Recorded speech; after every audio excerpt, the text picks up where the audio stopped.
eni rečejo igrice, ampak to so resne stvari, to so igre. Zlasti, ker je zame ena ogromna industrija. In sva sinom cele dneve špilala igre. Sin je rad tako na računalnik, da je šel študirati FRI, se pravi fakulteto za računalništvo in informatiko.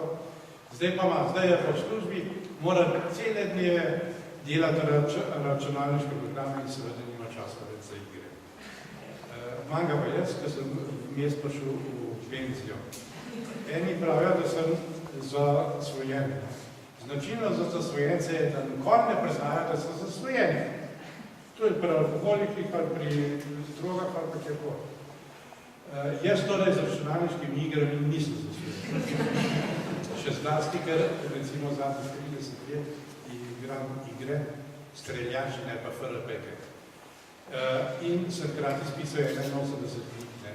To pa zaradi tega, ker sem imel zelo strogega očeta, ki mi je vtepil v glavo, da je čas za zabavo, je čas za zabavo, ko je pa za delo, je pa za delo. Tako da meni ni problem 3-4 ure dnevno igrati računalnik, pa pred se pa vas, zdaj pa treba delati. In pol nekaj delam in pol sem pa tam spet se prišel k računalniškim igram. In seveda se pa kažejo določena znamenja, ki pa že kažejo na odvisnost takrat, kadar želim novo igro.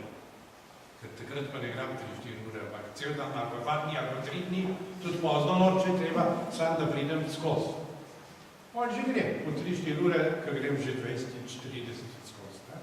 Ampak ko igram, prvič igrco se moja družina omakne, jaz to v svoji sobi delam in me pstijo čist primer, ker se res pokaže, da po cel dan strelaš, so raži, ki si ti živčen in če ti kdo kaj reče, postane celo agresivno, da hrulaš, in rečeš, spust me primer, da ne vem, razdela moš priti, in tako naprej. Tako da lahko to pelje, ne samo eno odvisnost, ampak tudi v odtujitev družini, prijateljom in vsem drugom. In jasno, danes se mora spet vzeti čas pustiti igrce, ker že je 30-40, če igram pol od žuti 4, in se si moral vzeti čas pustiti to sejvat in icar. In so me pisal še 1 uro prej, da mora priti, da sem ozmeren, da bi bilo 1 uro dlje igral.